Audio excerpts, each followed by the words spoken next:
Bonjour les amis, ce sont les grandes manœuvres qui commencent pour savoir qui va remplacer Anne Hidalgo à la tête de la mairie de Paris, à supposer que la Bougresse soit battue en 2020, ce qui n'est pas encore certain. Les choses paraissaient claires, tout le monde paraissait convaincu que c'était Griveaux, tête de veau bien sûr, que c'était Griveaux qui avait obtenu l'investiture En Marche, qui allait s'opposer à Hidalgo et qui allait peut-être la bouter en dehors de l'hôtel de ville. Certes, il y avait d'autres candidatures, on parlait de Gaspard Ganzer qui avait piqué la meuf à Jadot et qui lui avait promis la deuxième place, on parlait d'un candidat écolo, un nommé David Béliard, par ailleurs homo, ce qui peut aider au niveau de Paris. Bon, on parlait de Marcel Campion, qui paraît avoir un petit peu disparu de la circulation. On parlait également de Serge Federbusch, qui par ailleurs est un ami et qui paraissait avoir le soutien de Nicolas Dupont-Aignan et du Front National dans une espèce de candidature de rassemblement des droites à la Robert Ménard. Ça paraît un peu plus compliqué parce que maintenant il y a Jean Messia, par ailleurs un brillant porte-parole du Rassemblement National, excellent sur les tweets et excellent sur les plateaux, qui annonce sa candidature alors que RN avait promis de soutenir Serge. Enfin bon, tout ça paraît un petit peu compliqué, mais en tout cas, rien ne paraissait on va dire, beaucoup dérangé, beaucoup affolé Hidalgo par la multiplication de ses candidatures, et on a l'impression que Griveaux était peut-être l'opposant qu'elle préférait, exactement comme en 2014, quand la droite avait été assez stupide pour lui coller Kosciusko-Morizet dans les pattes, qui était exactement la même qu'elle, sauf qu'elle était dans l'autre camp, quoi. Donc bien évidemment, les gens préfèrent l'original et tout. Et puis, il paraîtrait que là, il y a un sacré trouble fait, c'est le nommé Cédric Villani. Alors Cédric Villani, c'est quand même un député En Marche.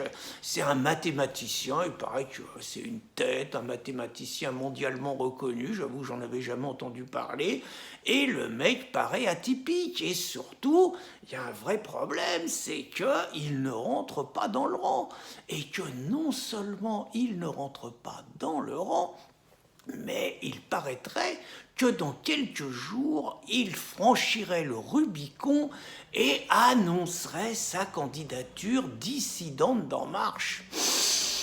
On l'a menacé de le virer d'En Marche et tout, mais tout le monde s'en fout. Et manifestement, on a l'impression qu'entre les différentes familles, je ne parle pas de LR avec Dati qui a l'air d'être complètement hors jeu de la situation, mais on a l'impression que Griveaux, qui lui avait à peu près insulté tout le monde et dont personne ne voulait partir derrière lui, les écolos ont l'air conscients que tout seuls ils ne prendront pas la mairie de Paris, et on a l'air d'arriver à un scénario, alors je ne sais pas s'il arriverait au premier tour ou au deuxième tour, hein, ça je veux dire on n'a pas encore tout vu, mais où Villani paraîtrait l'homme capable, on va dire, de rassembler tous ceux qui ont besoin de la mairie de Paris pour bien manger.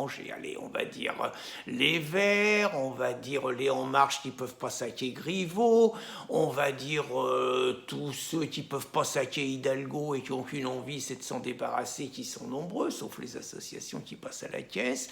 Bref, on a l'impression que Villani, d'abord, serait capable de torpiller Griveaux, qui n'est pas très populaire, qui est d'une arrogance et tout, bon, qui est quand même un ancien strauss-kahnien, tout ça, ça passerait pas.